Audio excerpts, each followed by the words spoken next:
जरा कल्पना कीजिए, साल 1948, राइट। देश को आजाद हुए भी मुश्किल से 1 साल ही हुआ है। हम्म। हमारे पास ना तो कोई भारी भरकम मशीनरी है, ना कोई एडवांस सैटेलाइट मैपिंग सिस्टम, और बजट तो ना के बराबर ही है। बिल्कुल। लेकिन फिर भी एक ऐसा ढांचा बनाने की नींव रखी जाती है जो एक हाफ मैराथन की दूरी से भी ज्यादा लंबा है। अरे वाह। एक ऐसी दीवार जिसे अरबों लीटर पानी के प्रचंड वेग को रोकने के लिए डिजाइन किया गया है। तो आज के इस गहन विश्लेषण में हम भारत की नदियों, उनके उफान और उन्हें सांधने वाली बहुउद्देशीय नदी घाटी परियोजनाओं के इसी इंजीनियरिंग ब्लूप्रिंट को डिकोड करने वाले हैं। ये बहुत ही दिलचस्प विषय है। हाँ, और हमारा लक्ष्य आज कोई तारीखें या नदियों का नाम रटना नहीं है। हम इस बात का विश्लेषण करेंगे कि कैसे एक युवा राष्ट्र ने अपने भूगोल की सबसे बड़ी चुनौतियों को क्षेत्रीय अर्थव्यवस्था के इंजनों में बदल दिया। और हाँ, इसे याद रखने का एक शानदार मेंटल मैप भी बनाएंगे। चलिए इसे थोड़ा डिकोड करते हैं। देखिए, ये जो शुरुआत आपने की ना, ये अपने आप में पूरी कहानी का सार है। जब हम ये शब्द सुनते हैं, बहुउद्देश्य परियोजनाएं या मल्टीपर्पज प्रोजेक्ट्स, बहुत भारी शब्द लगता है। हाँ, अक्सर लोग इसे बस एक किताबी या तकनीकी शब्द मान लेते हैं। लेकिन इसके पीछे की जो असली वजह थी, वो विशुद्ध रूप से आर्थिक और बहुत ही व्यवहारिक थी। अच्छा, वो कैसे? मतलब आजादी के तुरंत बाद भारत के सामने एक साथ कई मोर्चों पर संकट था। बाढ़ से फसलें तबाह हो रही थीं, सूखे से अकाल पड़ रहा था। हाँ, खाने की भारी कमी थी। बिल्कुल, और नए उद्योगों के लिए बिजली भी नहीं थी।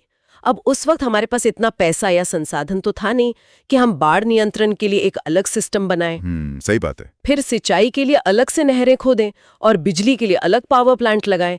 ये सब अलग अलग करना लगभग असंभव था। मतलब ये एक मजबूरी से निकला हुआ इनोवेशन था। एक तीर से 3 निशाने लगाने वाली बात हो गई। एकदम सही कहा आपने। ये एक ऐसा मॉडल था जिसमें एक ही विशाल ढांचे से कई काम लिए जा सकें। विनाशकारी बाढ़ के पानी को एक शांत जलाशय में कैद करना, फिर उसी पानी को बहुत ही नियंत्रित तरीके से सूखे खेतों तक पहुंचाना, और उसी बहाव की गति से टरबाइन घुमाकर बिजली पैदा करना। तो चलिए इसी तर्ज पर उस 1948 वाले अजूबे की बात करते हैं जिसका मैंने शुरुआत में जिक्र किया था, महानदी पर बना हीराकुड बांध। हाँ, हीराकुड। अगर हम इसे एक मेंटल मॉडल की तरह देखें ना, तो ये देश की सबसे बुनियादी जरूरत यानी खाद्य सुरक्षा को सुलझाने का सबसे बड़ा प्रयास था। महानदी का जो स्वभाव था वो बहुत ही चरम माना जाता था, है ना? बिल्कुल, मानसून में ये नदी भयंकर तबाही लाती थी और बाकी महीनों में पूरा का पूरा इलाका सूखे की चपेट में रहता था। लेकिन जो बात मुझे सबसे ज्यादा हैरान करती है वो है इसका निर्माण। मतलब 25.8 किलोमीटर लंबा ढांचा, और वो भी 1948 में, बिना आधुनिक भारी मशीनों की ये कैसे संभव हुआ? हाँ, ये सवाल बहुत लोग पूछते हैं। इसका जवाब उस इलाके के भूगोल और सिविल इंजीनियरिंग की एक बहुत ही पुरानी तकनीक में छिपा है। अच्छा। देखिए, हीराकुड पूरी तरह से सिर्फ कंक्रीट का बांध नहीं है। ओह, मुझे लगा वो पूरा कंक्रीट का है। नहीं नहीं, महानदी का जो फैलाव है ना मैदानी इलाके में, वो बहुत चौड़ा है। अब सोचिए, अगर इतनी लंबी कंक्रीट की दीवार बनाई जाती तो शायद पूरा देश दिवालिया ही हो जाता। हाँ, वो तो है, खर्च बहुत ज्यादा आता है। इसलिए इंजीनियरों ने वहां एक अर्थ डैम यानी मिट्टी के बांध का कॉन्सेप्ट इस्तेमाल किया।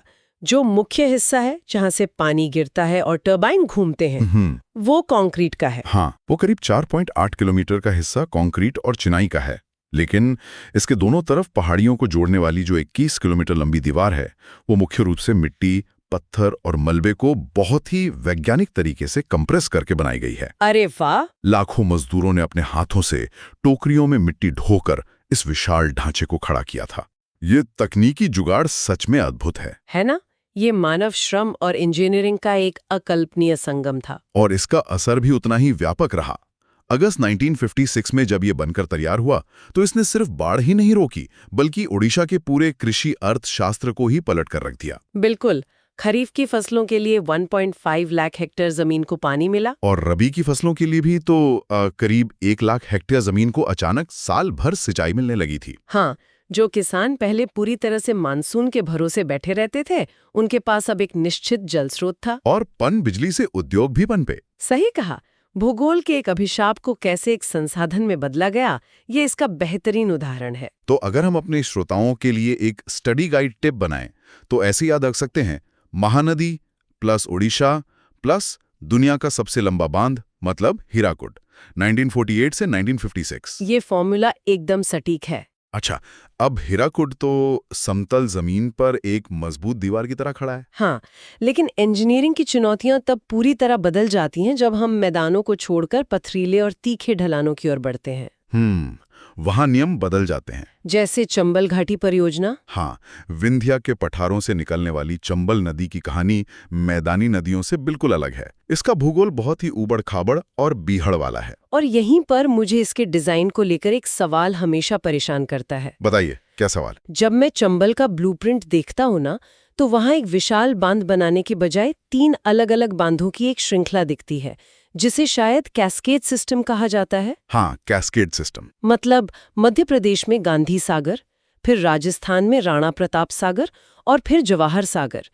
क्या एक ही बड़ा बांध बनाना आर्थिक रूप से ज्यादा सस्ता और आसान नहीं होता? 3 अलग-अलग जगह कंस्ट्रक्शन साइट लगाने का क्या तुक है? देखिए, देखने में तो यही लगता है कि एक बड़ा बांध सस्ता पड़ेगा, लेकिन पथरीले और तेज ढलान वाले भूगोल में फिजिक्स के नियम अलग तरह से काम करते हैं। अच्छा, कैसे? चंबल का ढलान बहुत तेज है।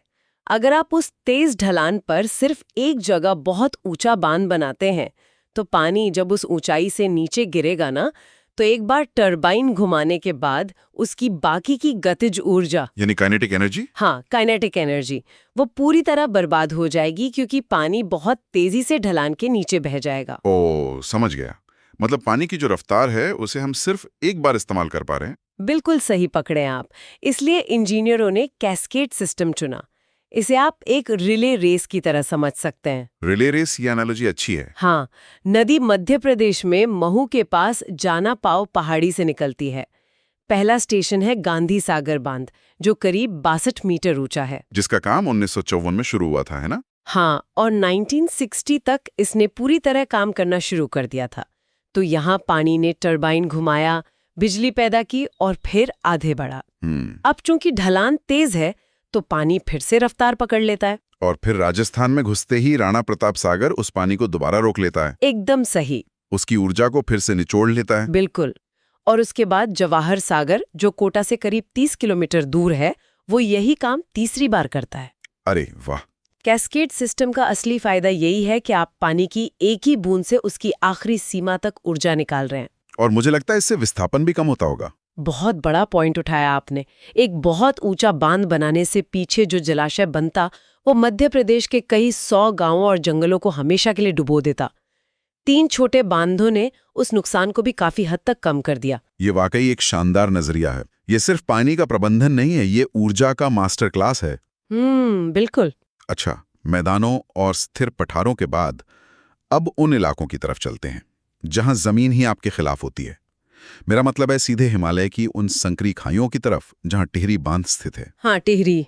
इसकी भौगोलिक स्थिति जितनी खूबसूरत है ना, उतनी ही खतरनाक भी है। उत्तराखंड के टिहरी गढ़वाल जिले में भिलंगना और भागीरथी नदियों के संगम पर, मुख्यतः भागीरथी पर। सही कहा। देखिए, मैदानों में पानी को नियंत्रित करना एक बात है, लेकिन पहाड़ों का सीना चीरकर बहने वाली भागीरथी को रोकना इंजीनियरिंग का एक बिल्कुल अलग ही स्तर है। टिहरी की टाइमलाइन पढ़ते हुए ना, एक चीज ने मेरा ध्यान बहुत खींचा। क्या? योजना आयोग ने इस परियोजना को 1972 में ही हरी झंडी दे दी थी, लेकिन जमीन पर असल काम 1978 में जाकर शुरू हुआ। पूरे 6 साल का गैप।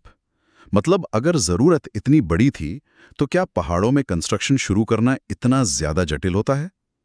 6 साल तक तो सिर्फ कागजी कार्रवाई नहीं चल रही होगी। ये जो विलंब है ना, यही इस परियोजना की सबसे बड़ी खासियत को दर्शाता है। वो कैसे? हिमालय कोई अरावली या विंध्य जैसा पुराना और स्थिर पहाड़ नहीं है। हाँ, वो तो एक यंग माउंटेन है। बिल्कुल। ये दुनिया की सबसे युवा पर्वत श्रृंखलाओं में से एक है और लगातार ऊपर उठ रही है। इसका मतलब है कि ये पूरा इलाका हाई सिस्मिक जोन यानी उच्च भूकंपीय क्षेत्र में आता है। जमीन के अंदर टेक्टोनिक प्लेट्स लगातार खिसक रही हैं। बाप रे! और आप उसी खिसकती हुई जमीन के बीचों बीच 260 मीटर से ज्यादा ऊंची दीवार खड़ी करने जा रहे हैं। हाँ, जिसके पीछे अरबों लीटर पानी का दबाव होगा। ये तो टाइम बम जैसा है। यही सबसे बड़ा खौफ था इंजीनियरों का। अगर वहां कोई आम कंक्रीट का बांध बनाया जाता और एक भयंकर भूकंप आ जाता, तो कंक्रीट की वो दीवार चटक सकती थी। और अगर वो दीवार टूटती, तो भागीरथी के पानी का वो प्रलय नीचे बसे ऋषिकेश और हरिद्वार जैसे शहरों को नक्शे से ही मिटा सकता था। ओ, ये तो बहुत डरावना है। इसलिए वो 6 साल खाली नहीं बैठे थे। उन 6 सालों तक लगातार जियोलॉजिकल सर्वे यानी भूवैज्ञानिक सर्वेक्षण किए गए। अच्छा। इंजीनियरों ने पहाड़ों की चट्टानों की ताकत, वहां की फॉल्ट लाइंस और भूकंप के पुराने रिकॉर्ड्स का बहुत बारीकी से अध्ययन किया। तो फिर इसका तकनीकी समाधान क्या निकाला गया? समाधान ये था कि इसे एक पारंपरिक कंक्रीट डैम की तरह नहीं बनाया गया। टिहरी एक earth and rock fill dam है। मतलब इसमें भी मिट्टी और पत्थर का इस्तेमाल हुआ है? हाँ, लेकिन इसका मुख्य कारण लचीलापन है। कंक्रीट झटके से टूट जाता है, लेकिन मिट्टी और पत्थरों को इस तरह से पैक किया गया है कि अगर बहुत तेज भूकंप आता भी है तो ये ढांचा एक शॉक एब्जॉर्बर की तरह उन झटकों को सोख लेगा। अरे वाह, शॉक एब्जॉर्बर की तरह। हाँ, ये हिलेगा जरूर लेकिन पूरी तरह से टूटेगा नहीं। प्रकृति की इस प्रचंड ताकत से तालमेल बिठाना इतनी बड़ी चुनौती थी कि इसके लिए पूरी तरह से नई संस्था ही बनानी पड़ी, टिहरी जल विद्युत विकास निगम यानी THDC। मतलब ये सिर्फ एक दीवार खड़ी करने का काम नहीं था, ये उस पूरे पहाड़ की प्रकृति के साथ एक तरह का समझौता था। बिल्कुल। अच्छा, ये तमाम चुनौतियां तो तब होती हैं जब आप नदी को उसके उद्गम स्थल या पहाड़ों में काबू करने की कोशिश करते हैं। लेकिन जरा सोचिए उस स्थिति के बारे में जब कोई नदी पहाड़ों से निकलकर मैदानों में फैल जाती है और पूरी तरह बेकाबू होकर एक त्रासदी बन जाती है। निश्चित रूप से दामोदर नदी की बात कर रहे हैं। हाँ बिल्कुल। हुगली की ये सहायक नदी एक समय में इतनी भयानक बाढ़ लाती थी कि इसे बंगाल का शोक कहा जाता था। सही कहा। बरसात के दिनों में ये अपने किनारों को तोड़कर जो तबाही मचाती थी, उससे उबरने में लोगों को महीनों लग जाते थे। और दिलचस्प बात यह है कि इस शोक को दूर करने के लिए ना भारत ने अपना खुद का मॉडल विकसित करने के बजाय एक अंतर्राष्ट्रीय ब्लूप्रिंट से प्रेरणा ली। अमेरिका की टेनेसी वैली अथॉरिटी। हाँ, TVA। 1948 में उसी की तर्ज पर भारत में दामोदर घाटी निगम यानी DVC की स्थापना की गई। देखिए, अमेरिका के टेनेसी इलाके में भी लगभग वैसी ही समस्या थी। वहां उन्होंने पूरी घाटी को एक इकाई मानकर इंटीग्रेटेड डेवलपमेंट किया था। DVC उसी का भारतीय संस्करण था। अच्छा। ये किसी एक जगह पर बांध बनाने का प्रोजेक्ट नहीं था, बल्कि पूरी घाटी को नियंत्रित करने का एक मास्टर प्लान था। और इस मास्टर प्लान को समझने के लिए ना इसका जो क्रोनोलॉजिकल ब्लूप्रिंट है वो मुझे बहुत ही शानदार लगा। अगर हम इसे एक स्टडी गाइड की तरह देखें तो इसमें एक बहुत ही स्पष्ट द 2 ईयर रूल दिखाई देता है। हाँ, द 2 ईयर रूल। हर 2 साल में एक प्रोजेक्ट। बिल्कुल, हर 2 साल के अंतराल पर एक नया ढांचा तैयार हो रहा था। जैसे सबसे पहले 1953 में दामोदर की सहायक नदी बराकर पर झारखंड के कोडरमा जिले में तिलैया बांध बनता है। फिर ठीक 2 साल बाद 1955 में हजारीबाग जिले में कोनार नदी पर कोनार बांध। हाँ।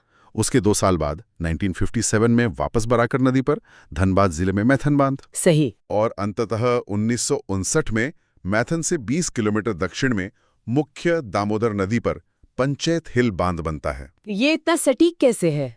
ये 2 ईयर रूल सिर्फ एक संयोग नहीं था, ये लॉजिस्टिक्स और कैपिटल इन्वेस्टमेंट का एक बहुत ही सोचा समझा तरीका था। अच्छा, पैसों का चक्कर था। हाँ, जैसा हमने शुरुआत में बात की, एक नए राष्ट्र के पास असीमित पैसा और मशीनरी तो थी नहीं। आप एक साथ 4 विशाल बांधों का काम शुरू कर ही नहीं सकते थे। लॉजिकल है। इसलिए एक बांध से शुरुआत की गई, वहां की मशीनरी और अनुभवी वर्कफोर्स को फिर दूसरे प्रोजेक्ट पर शिफ्ट किया गया। ओह, ये तो बहुत स्मार्ट तरीका है। बिल्कुल। एक चरण के पूरे होने पर जो आर्थिक और ढांचागत मजबूती मिली ना, उसने अगले चरण को रफ्तार दी और इन चारों ने मिलकर दामोदर के बेकाबू पानी को एक अनुशासित बहाव में बदल दिया। लेकिन इसी ब्लूप्रिंट में एक और नाम आता है जो इस पूरी कहानी का रुख मोड़ देता है, दुर्गापुर बैराज। हाँ, दुर्गापुर बैराज। अब तक हम डैम या बांध की बात कर रहे थे, लेकिन ये एक बैराज है। अगर मैं इसे तकनीकी नजरिए से समझूं तो एक डैम एक तरह का विशाल स्टोरेज वॉल्ट या तिजोरी है जो पानी को इकट्ठा करता है। सही है। लेकिन बैराज कुछ और ही है। मुझे लगता है ये किसी कंप्यूटर नेटवर्क के राउटर या फिर रेलवे ट्रैक के स्विच की तरह काम करता है ना? ये राउटर वाली एनालॉजी बहुत ही सटीक है। डैम का मुख्य काम पानी की गति को रोकना और उसे स्टोर करना होता है, जैसा कि तिलैया या मैथन में किया गया। लेकिन बैराज स्टोरेज के लिए नहीं होता। इसका मुख्य काम होता है उस आ रहे अनुशासित पानी की दिशा को तय करना। मतलब पानी को मोड़ना? हाँ, आप इसे एक डाइवर्जन सिस्टम कह सकते हैं। दुर्गापुर बैराज ने कोई बड़ी झील नहीं बनाई, बल्कि उसने पानी के बहाव को 2 विशाल नहरों की तरफ मोड़ दिया। और यहीं से वो बंगाल का शोक जीवनदायिनी में बदल गया। बिल्कुल। क्योंकि ये नहरें बर्धमान, हुगली और हावड़ा जिलों के उन खेतों तक पहुंची जो पानी के लिए सच में तरस रहे थे। जो पानी कल तक बाढ़ के रूप में तबाही लाता था, उसी पानी को बैराज रूपी राउटर ने सही दिशा देकर बंगाल के कृषि परिदृश्य को एकदम हरा भरा कर दिया। इसी को हम इंजीनियरिंग के जरिए भूगोल का कायाकल्प कहते हैं। आप प्रकृति के विनाशकारी रूप को खत्म नहीं कर सकते, लेकिन आप उसकी ऊर्जा और दिशा को जरूर बदल सकते हैं। सही बात है। तो आज के इस गहन विश्लेषण को अगर हम समेटें तो ये साफ हो जाता है कि ये सिर्फ ईंट पत्थर के ढांचे नहीं हैं। हीराकुड के विशाल विस्तार ने हमें बताया कि कैसे मैन पावर और अर्थ डैम तकनीक से खाद्य सुरक्षा सुनिश्चित की गई।